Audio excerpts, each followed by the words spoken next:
नदियों द्वारा निर्मित स्थलाकृति। अब नदी क्या करेंगे, विभिन्न प्रकार के आकृति बनाएगी, उसकी चर्चा करेंगे। चलिए,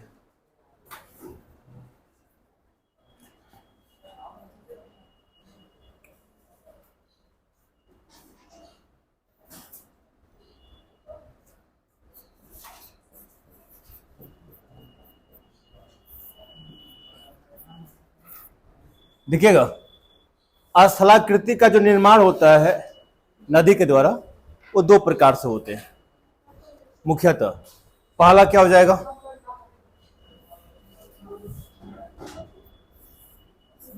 अपर्दन के द्वारा, दूसरा निक्षेपण के द्वारा।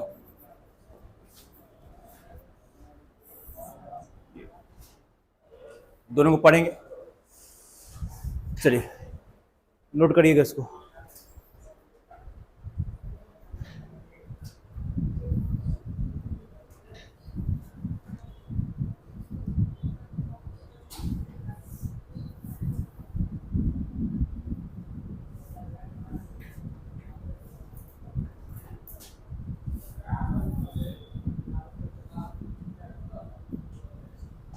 हो गया?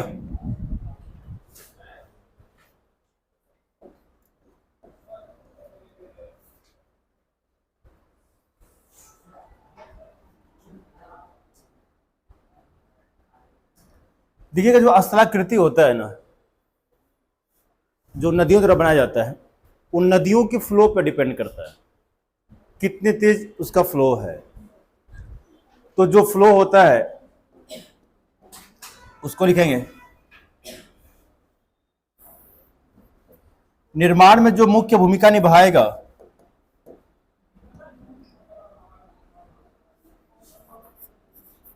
प्रवाहित जल निभाता है।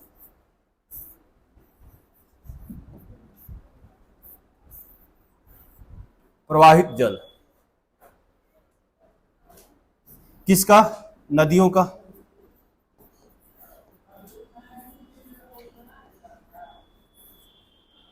और प्रवाह के आधार पे नदियों को 3 भागों में बांटा गया है, फ्लो के आधार पे। कौन कौन है उसको लिखते हैं।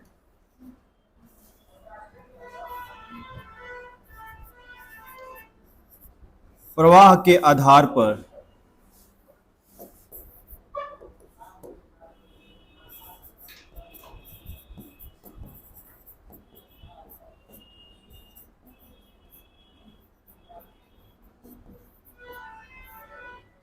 नदियां, प्रवाह के आधार पर नदियां। पाला क्या होता है?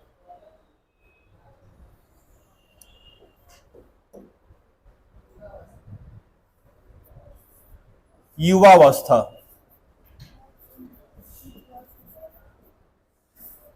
दूसरा प्रौढ़ावस्था। और तीसरा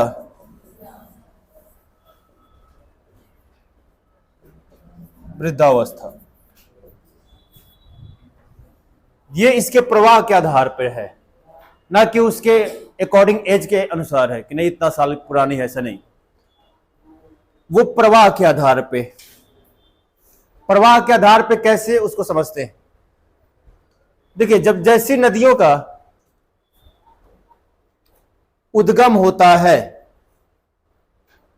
नदियों का उद्गम खासकर कहां से होता है? पहाड़ों से। जब नदियां निकलती हैं तो उनका जो फ्लो होता है काफी तेज होता है। तेज क्यों होता है? ढलान की वजह से। ढलान क्या होता है? ज्यादा होता है। जैसे जैसे नीचे आती है ढलान क्या होता है? कम होते जाता है। तो ज्यादा ढलान रहेगा तो क्या होगा? उसका फ्लो ज्यादा रहेगा। तो वैसी नदियों को क्या बोलते हैं हम लोग? युवावस्था। जैसे जैसे नीचे आएगा कौन सी अवस्था में पहुंचेगा? प्रौढ़ावस्था में। जैसे मैदानी क्षेत्र में पहुंच जाएगा तो और उसका फ्लो क्या हो जाएगा? धीरे धीरे हो जाता है।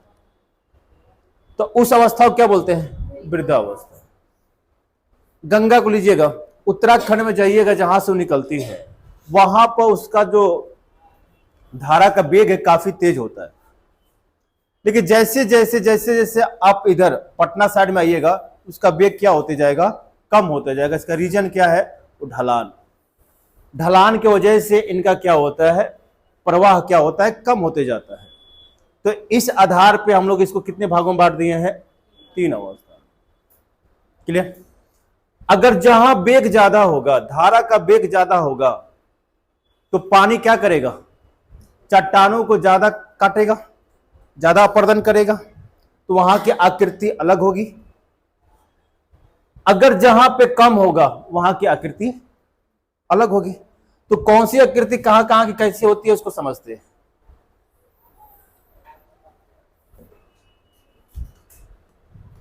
अगर अपर्दन और धारा के वेग का अगर रिलेशन निकाला जाए,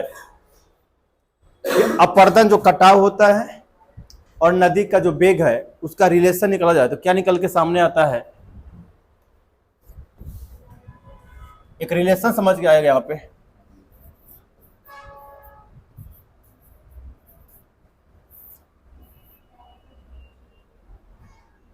डायरेक्टली प्रोपोर्शनल टू कितना हो जाएगा, ये वेग का स्क्वायर नहीं,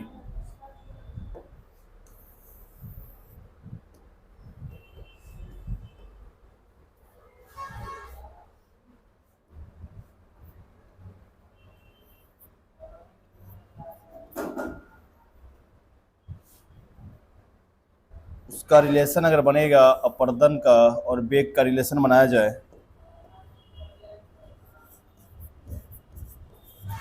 अपर्दन डायरेक्टली प्रोपोर्शनल टू वेग का, ये बनता है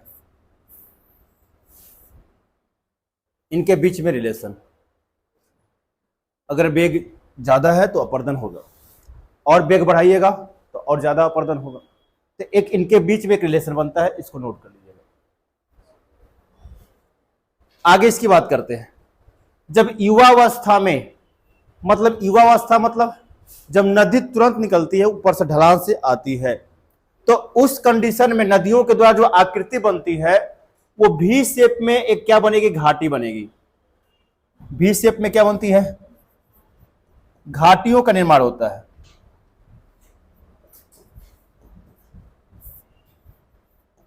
घाटियों का निर्माण करता है,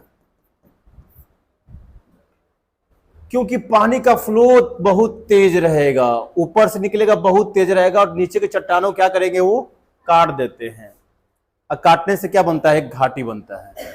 साथ में और किसका निर्माण होगा, जल प्रपात का, जिसको बोलते हैं झरना।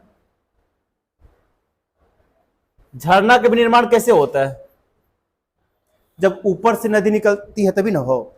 जो पहाड़ों से नीचे गिरेगी तो क्या बोलते हैं, झरना, जो हम लोग देखने जाते हैं। उसके नीचे कभी बैठ के देखिएगा, जब ऊपर से काफी ऊपर से जब पानी गिरता है, अगर एक पतला धार भी गिरेगा तो लगता है कि आपका सर को फाड़ देगा, इतना तेज चोट लगता है उससे। उस डिपेंड करता है हाइट पे, अगर ज्यादा हाइट रहेगी तो ज्यादा फोर्स काम करेगा। तो युवावस्था में जब नदियां रहती हैं तो इन इन आकृतियों का निर्माण होता है। जब प्रौढ़ावस्था में होती है तो उसमें भी घाटियों का निर्माण होता है, ऐसा नहीं है, इसमें भी घाटियों का निर्माण होगा।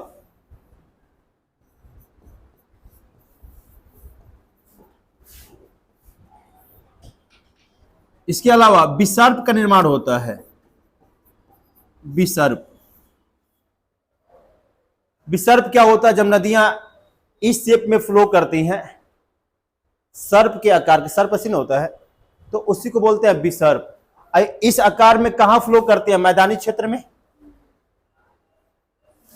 तो ये जो आकृति बनेगी कहां बनेगी, मैदानी खासकर।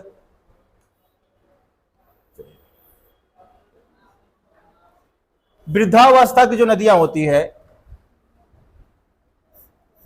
जो कि अंतिम में पहुंचती है, तो इसमें कौन सी आकृति बनाती है, डेल्टा का निर्माण करेगा, जो सबसे लास्ट में होता है।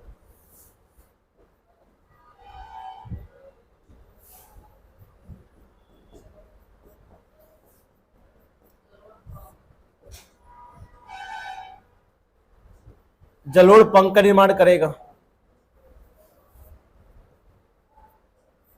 इत्यादि।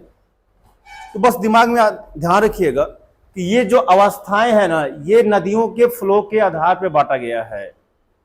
अब फ्लो कैसे रहेगा, जहां से वो निकल रही है, कभी भी उत्तर बताएंगे सारा चीज आपको। जलोढ़ पंख की चर्चा सब इसी में करना है अभी। तो ये जहां नदियां निकलती है वहां की बात कर रहा है। जब निकली तो उसका फ्लो क्या हुआ, ज्यादा हुआ, तो युवावस्था। जैसे जैसे नीचे आएंगी नदियां, उसका फ्लो का क्या होगा, प्रवाह क्या होगा, कम हो जाएगा, तो उसकी अवस्था प्रौढ़ावस्था। और एक स्थान पर जाके बहुत धीरे धीरे हो जाती है, तो उसी को बोलते हैं वृद्धावस्था। नोट कर लीजिए।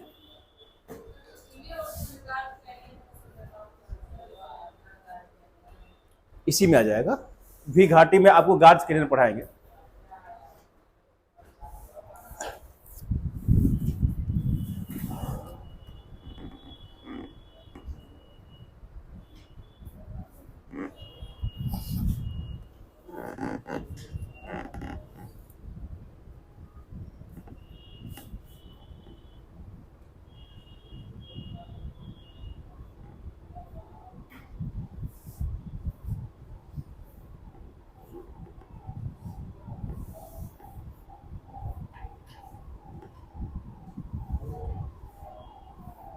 चलिए, हो गया।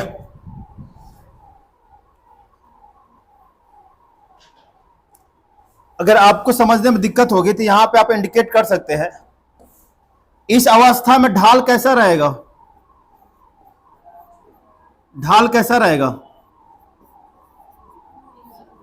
तीव्र रहेगा। ढाल किसको बोलते हैं, अगर मान लीजिए अगर ये पहाड़ी ऐसे है, अगर आपको ऊपर से गिराया जाए तो काफी तेजी से नीचे आएंगे, काफी तेजी से, मतलब कि ये तीव्र क्या है, उसका ढाल है। अगर पहाड़ी ऐसे है तो आपको गिराया जाए तो आराम आराम से आइएगा। अगर पूरा पहाड़ी ऐसे है तब तो और आराम आराम से। तो ये ढाल के आधार पर बांटा गया है। तो युवा अवस्था में जो ढाल होती है कैसी होती है, तीव्र होती है। अब प्रौढ़ावस्था में ढाल कैसा होगा,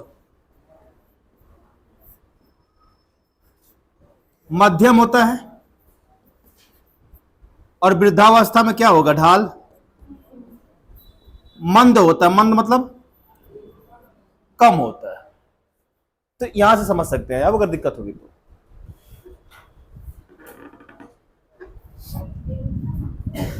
उसकी चर्चा करेंगे। डेल्टा नदियों के द्वारा लास्ट में अवसाद द्वारा निर्मित किया जाता है।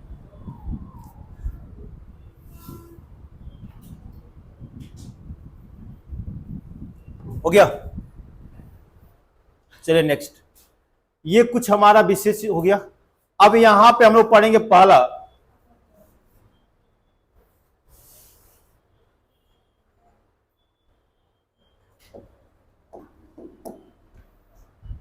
पहला हेडिंग डालिएगा,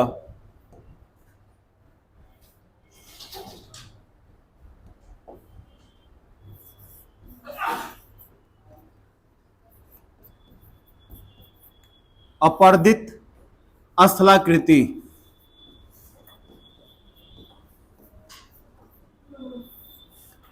कहने का मतलब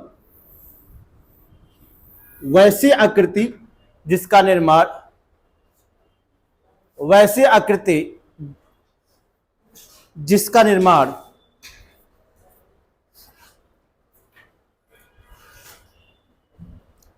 जिसका निर्माण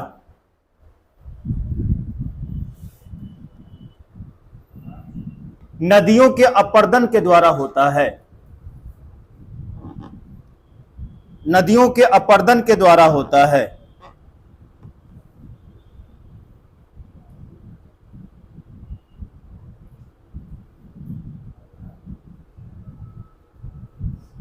क्लियर?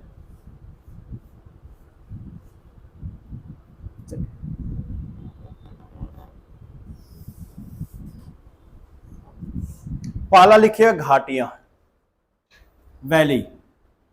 अपर्दित स्थलाकृति में जो हमको पढ़ना है पहला, घाटियां।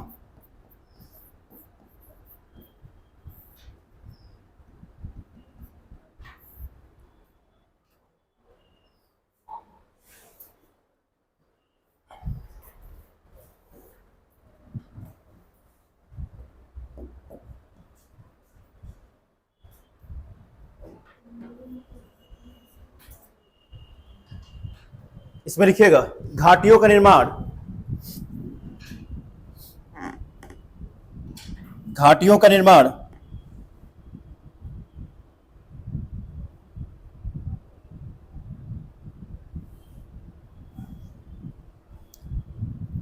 प्रारंभ में, घाटियों का निर्माण प्रारंभ में सरिताओं के माध्यम से होता है। सरिता मतलब सरिताओं के माध्यम से होता है।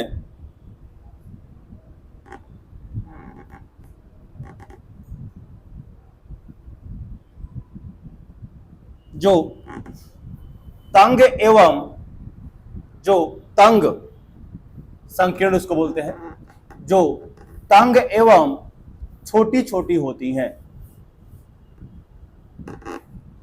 तंग एवं छोटी छोटी होती हैं।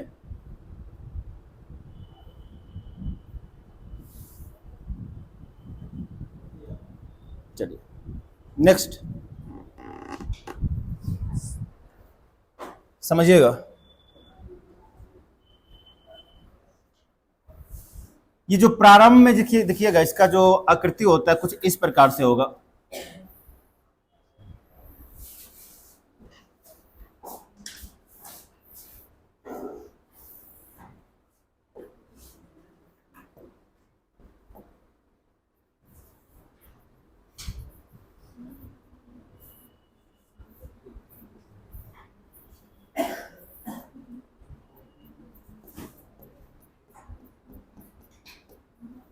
ऐसे होता है। जब ऊंचे पहाड़ से ये निकलती हैं तो इस शेप में क्या करती हैं, आकृति बनाती हैं, ये पूरा सब पानी भर जाता है। तो ये क्या कहलाता है, घाटियां कहलाती है। और किस शेप में है ये, भी शेप में है। तो इसी को बोलते हैं भी आकार की घाटी। भी आकार की घाटी ऐसे होती है। आपको घाटी दिखाएंगे, फिलहाल इसको देखिएगा। अब भी आकार की घाटी को दो भागों में बांटा गया है। एक को बोलते हैं गार्ज और एक को बोलते हैं कैनियन।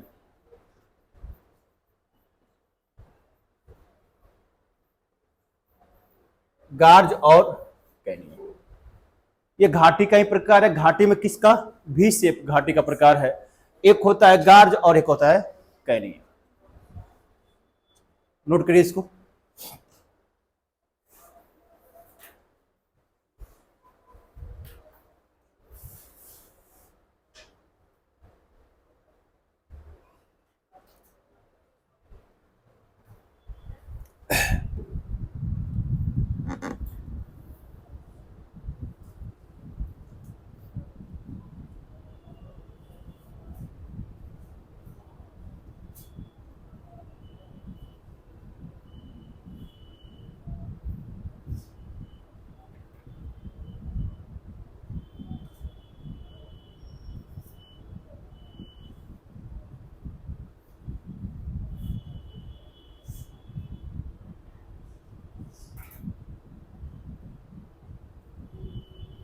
हो गया।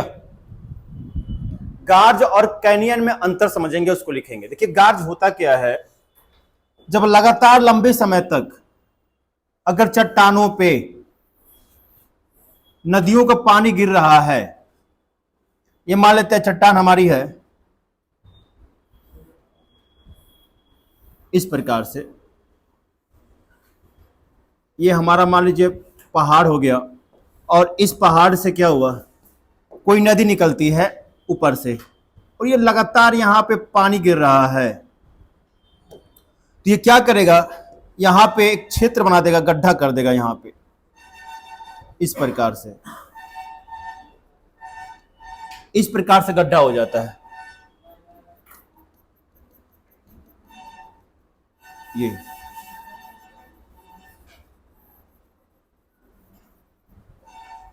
जब ये भाग काफी गहरा हो और इनके मध्य जो चौड़ाई है क्या हो, कम हो, और साथ में ये लंबवत हो, इधर इलाके जो ऐसे होना चाहिए, एक इधर ऐसे, लंबवत। अगर ऐसी आकृति बनती है तो इसी को बोलते हैं गार्ज। गार्ज। अगर इनके मध्य ये जो लंबाई है क्या होनी चाहिए, अगर चौड़ी है, ज्यादा गहरी भी नहीं है तो काम चल जाएगा, लंबवत नहीं है तो काम चल जाएगा। अगर ऐसी आकृति बनती है तो इसी को बोलते हैं कैनियन।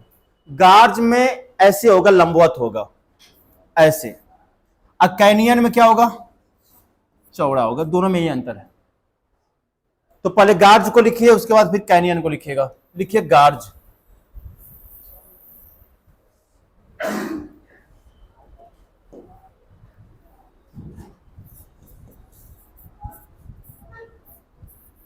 गार्ज। गार्ज एक, गार्ज एक प्रकार का घाटी का ही रूप है, एक प्रकार का घाटी का ही रूप है।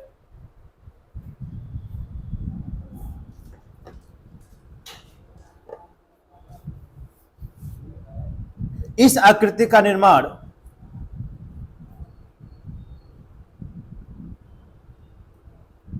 इस आकृति का निर्माण लंबे समय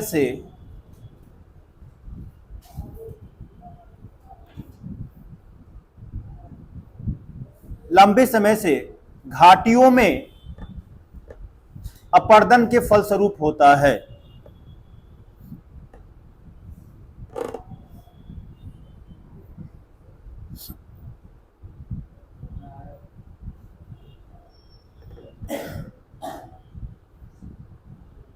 इस प्रकार की घाटी में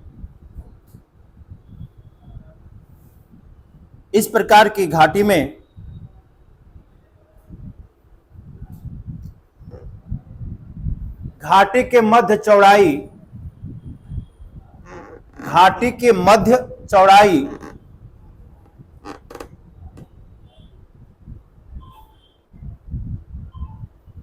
कम, कौमा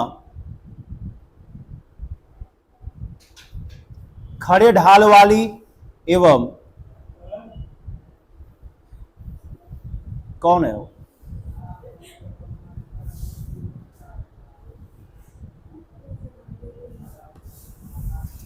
खड़े ढाल वाली एवं घाटी की चौड़ाई कौमा खड़े ढाल वाली एवं गहरी होती है।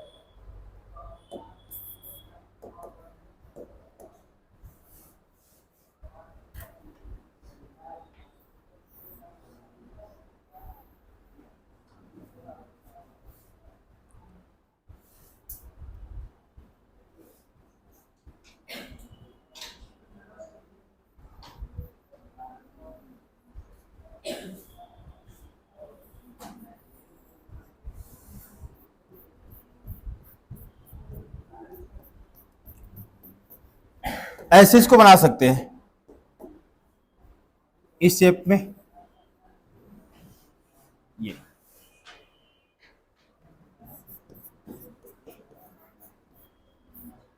गार्ज कहते हैं। दूसरा लिखिएगा नेक्स्ट, कैनियन।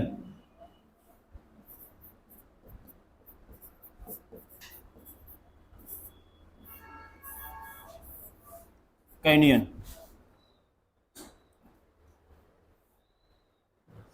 कैनियन गार्ज का ही परिणाम है। कैनियन गार्ज का ही परिणाम है।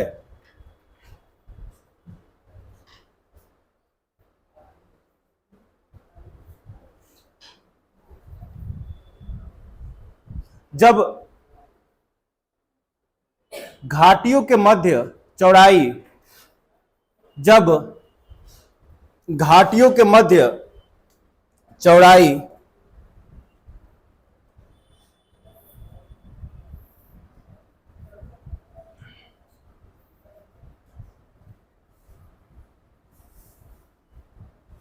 बढ़ जाती है,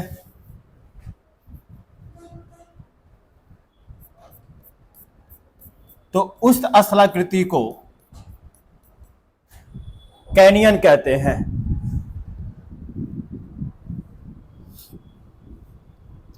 उस स्थलाकृति को कैनियन कहते हैं।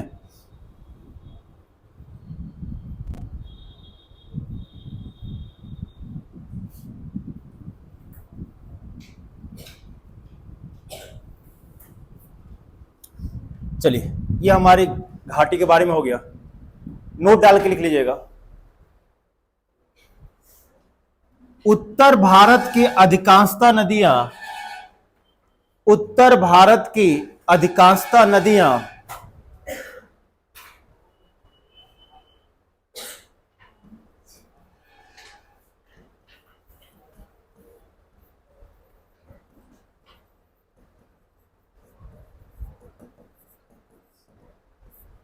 नदियां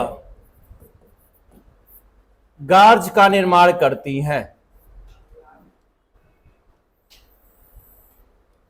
उत्तर भारत की अधिकांशतः नदियां गार्ज का निर्माण करती हैं।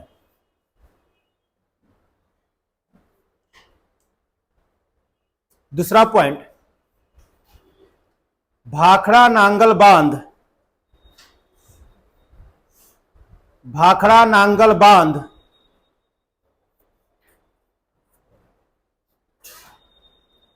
गार्ज पर ही निर्मित बांध है।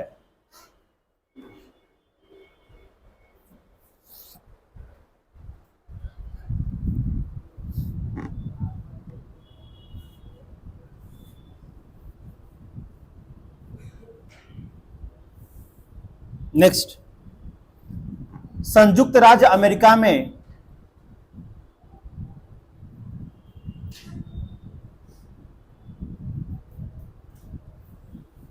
संयुक्त राज्य अमेरिका में कोलोरेडो नदी, कोलोरेडो नदी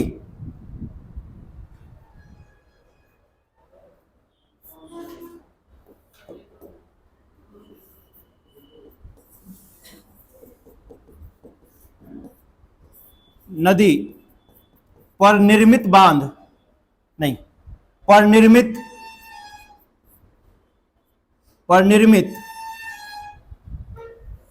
ग्रांड कैनियन, पर निर्मित ग्रांड कैनियन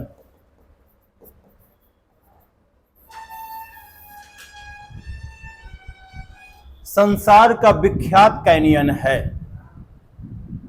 संसार का विख्यात कैनियन है।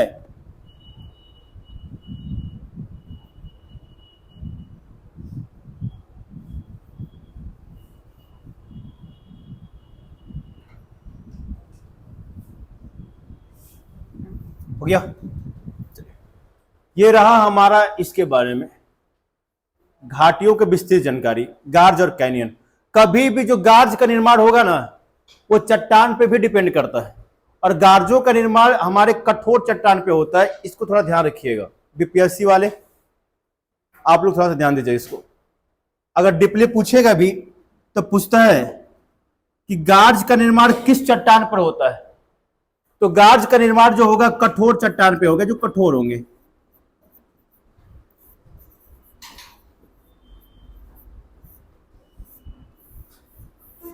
पहली बात। आज जो कैनियन का निर्माण होगा अवसादी चट्टान में होते हैं।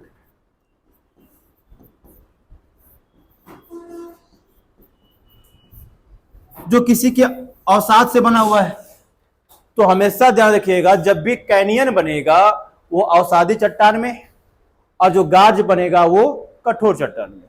इसीलिए इसको देखिए काट काट के क्या करता है यहां पे, इसी का क्या है हमारा गार्ज का ही क्या है परिणाम ये है।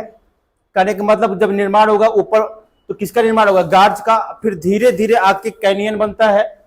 और यहाँ पे चट्टानें कमजोर होती है इसके कंपेयर में, इसलिए इसका चौड़ाई क्या होता है ज्यादा होता है, ज्यादा अपर्दन कर देती हैं। तो इसीलिए इसका निर्माण अवसादी में होगा और इसका निर्माण कठोर में होगा। कुछ फिगर देख लेते हैं हम लोग।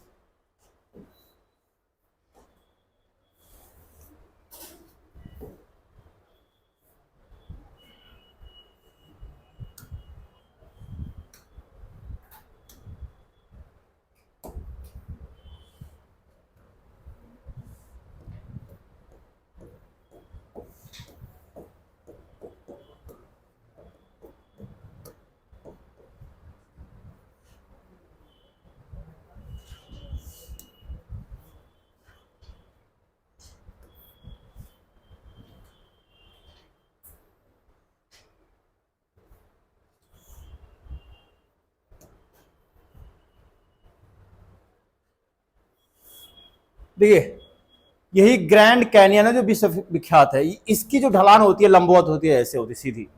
ये गार्ज है हमारा, खासकर इसमें गार्ज नहीं कह सकते, कैनियन कह सकते हैं ना जो। हाँ ठीक, ये कैनियन इसका एग्जाम्पल कह सकते हैं, थोड़ा चौड़ाई होता है। ये क्या होता है हमारा, गार्ज होता है। और देख लीजिए इसमें,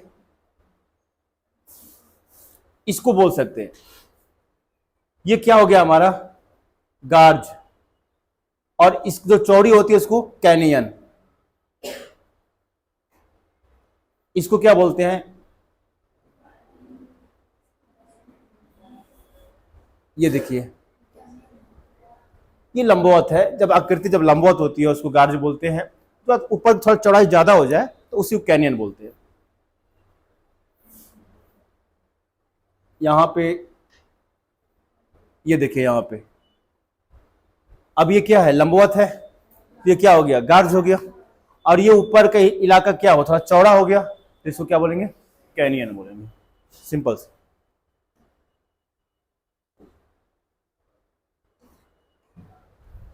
ये कहानी खत्म, घाटिया खत्म। नेक्स्ट लिखेगा,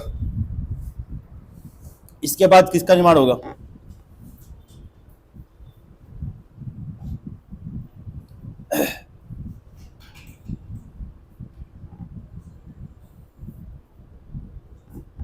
जलप्रपात।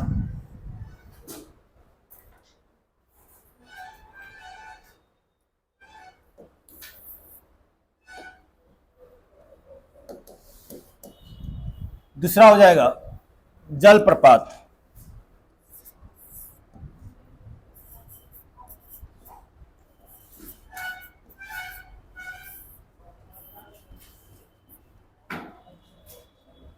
इसी को हम लोग झरना के नाम से जानते हैं। और इसका निर्माण कुछ इस प्रकार से होता है।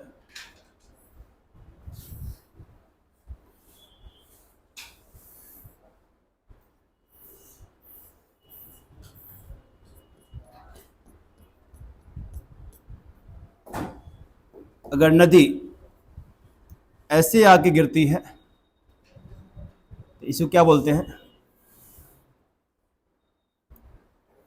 जलप्रपात बोलते हैं। जो आपके यहाँ भी है, यहाँ बहुत सारे। चलिए बना लीजिए, इसके बारे में कुछ लिखना नहीं है। तीसरा लिखिएगा,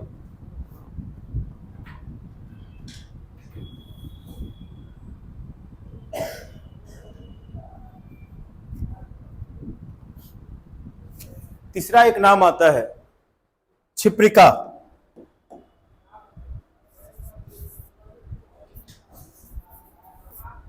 क्षिप्रिका।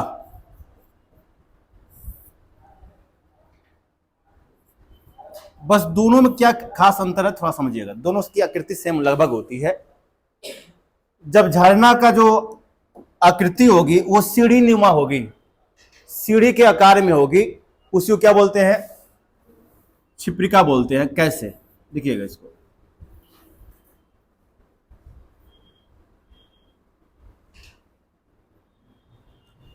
कुछ इस शेप में होता है।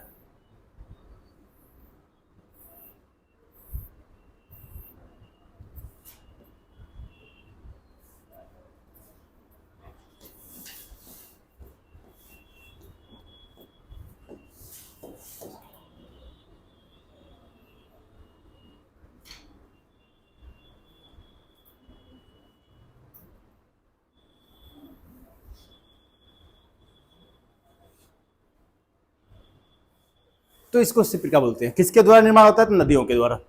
चलिए,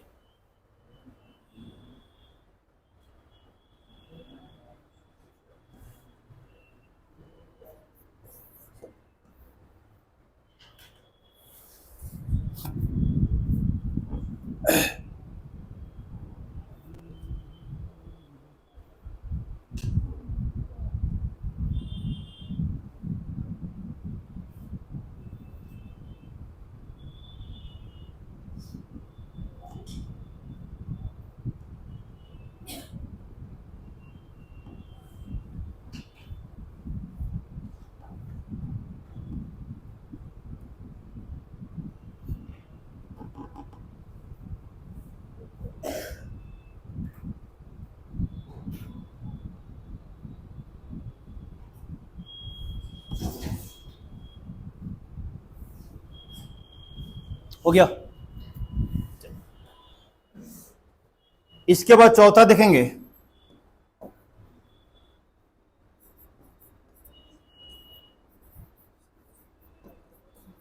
संरचनात्मक सोपान।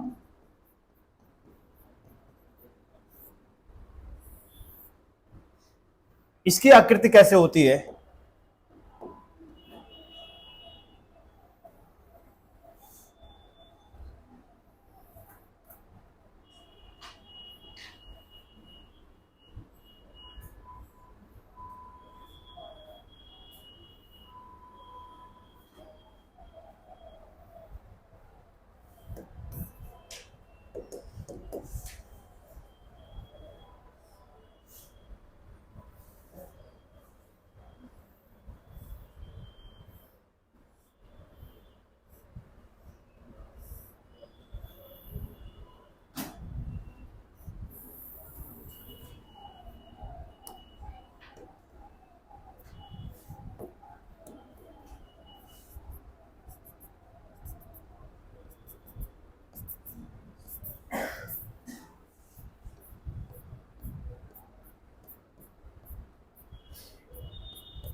ऐसे होती है।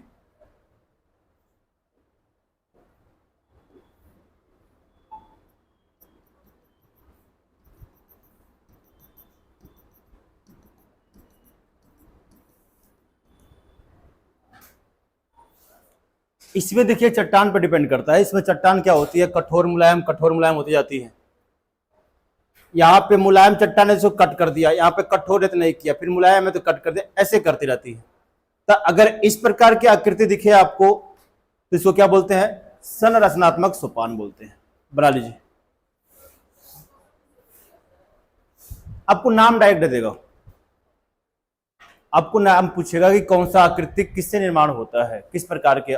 जैसे आपको पूछ देगा, ये ज्यादा पूछा गया है, ये वाला छिप्रिका जो हमारी आकृति है वो किससे संबंधित है? तो पहले तो नदियों से संबंधित है। नदियों में किससे संबंधित है, अपर्दन से या निक्षेपण से? अपर्दन से। तो इसलिए ये फिगर इसलिए बनाया जा रहा है कि ताकि थोड़ा सा आपको ध्यान में रहे कि किस प्रकार की आकृति होती है। जब आप उसमें बैठते हैं, जब लिखना होता है मेंस में, तब इसको बना के लिखा जाता है। और उसमें आइएगा तो उसमें प्री में पूछता है, फिगर दे देगा कि किस प्रकार की आकृति है। फिलहाल आपको बस ध्यान में रखना है कि किससे संबंधित ये है। जितना मेंस में फिगर बनाइएगा उतना ही नंबर मिलता है।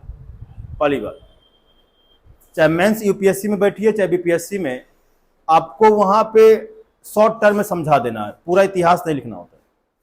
फिगर बता दिए, समझ में आ गया, उसको जो चेकर होता है समझ में आता है, नहीं ठीक है, वहां पर लिखना नहीं होता। चलिए आगे।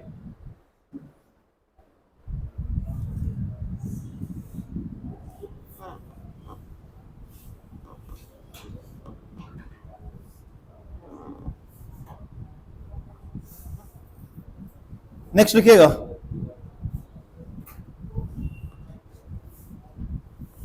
नदी विसर्प। नदी विसर्प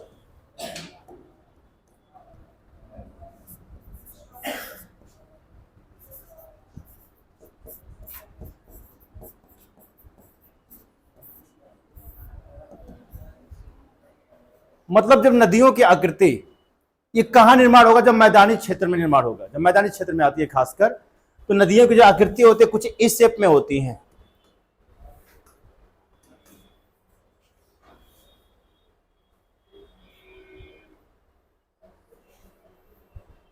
ऐसे बहती हैं।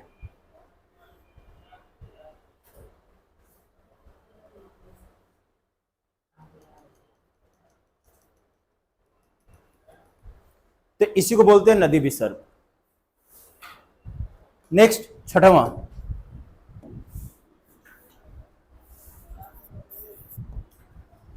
गोखुर।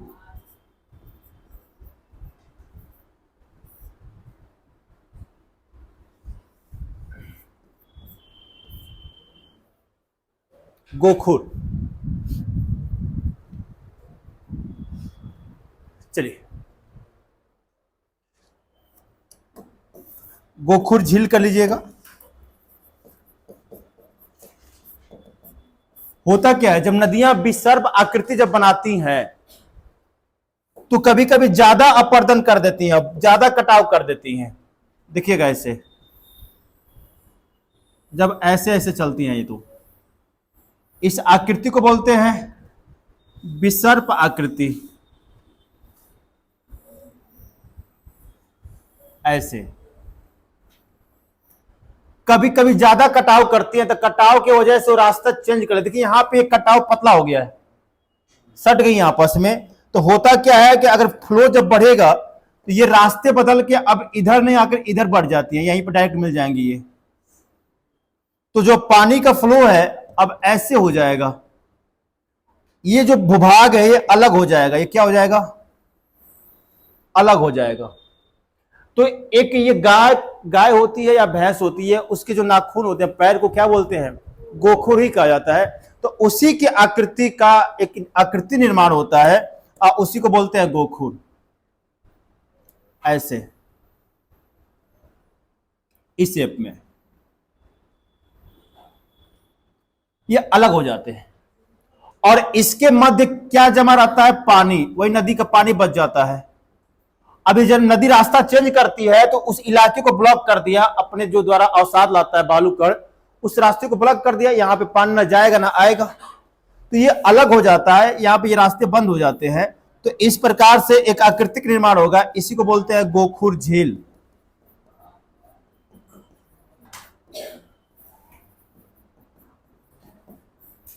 गोखुर झील। तो कई बार पूछा गया है कि जो गोखुर झील है उसका निर्माण किसके द्वारा होता है, तो नदियों के द्वारा होता है। हो गया। लास्ट लिखेंगे इसमें, एक और है आकृति, लास्ट आकृति, नदीय द्वीप। नदीय द्वीप किसके द्वारा निर्माण होता है, नदियों के द्वारा ही होता है।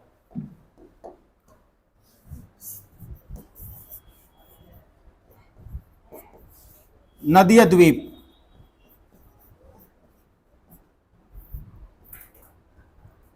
और आपको पता होगा कि हमारे भारत देश में ही एक विश्व का सबसे बड़ा नदीय द्वीप है, कौन सा है,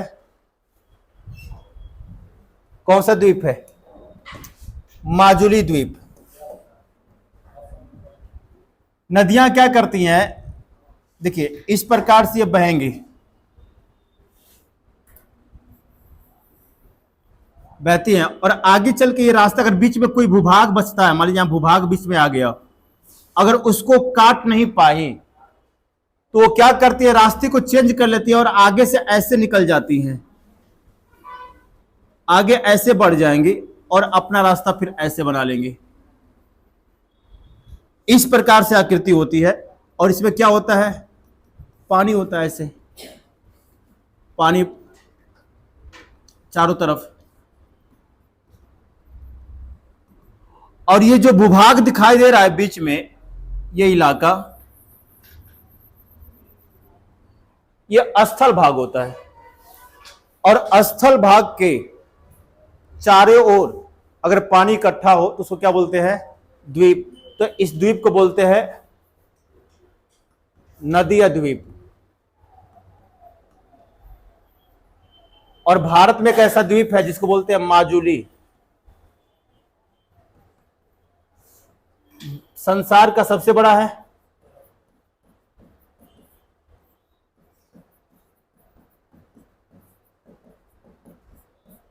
कौन सी नदी पे, ब्रह्मपुत्र नदी पर। कहां, असम में। चलिए इसको बना लीजिएगा। ये पूरा जो हो गया हमारा अपर्दन से निर्मित सारे आकृतियां कंप्लीट हो गया, अब निक्षेपण से बचा है। चलिए एक बार फिर से देख लीजिएगा ऊपर से, यहां से नदियों द्वारा निर्मित असलाकृति, इसके द्वारा हमारे दो तरह के निर्माण होंगे असलाकृति, एक अपर्दन और एक निक्षेपण के द्वारा।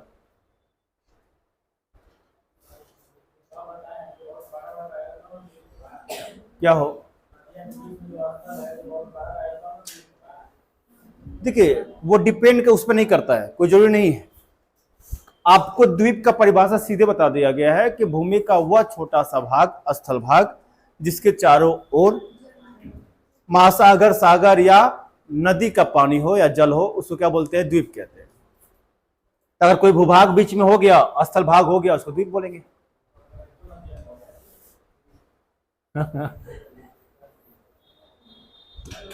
चलिए, हाँ ठीक है। आगे देखिएगा, जो अस्लाकृति बनती है वो हमारे किस पे डिपेंड करता है? धारा के फ्लो पे, कितना तेज वो बह रहा है।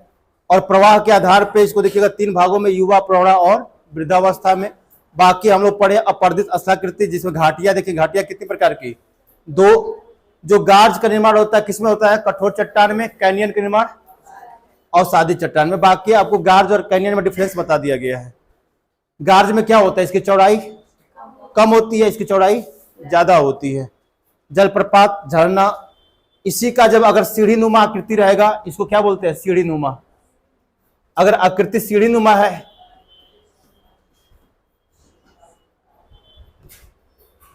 तो क्या बोलेंगे? शिप्रिका बोलेंगे। और इस प्रकार से होगा, अगर 2 सीढ़ी नुमा दिखाई देगा तो उसकी क्या बोलेंगे? संरचनात्मक सोपान बोलेंगे। जब सर्प के आकार के उसकी आकृति रहेगी तो क्या बोलेंगे? यही आकृति अगर अलग हो जाती है इससे तो क्या, किसका निर्माण होता है? गोखूर, झील का। बाकी अगर बीच में स्थल भाग है, चारों तरफ नदी का पानी है, तो बाकी कल मिलते हैं।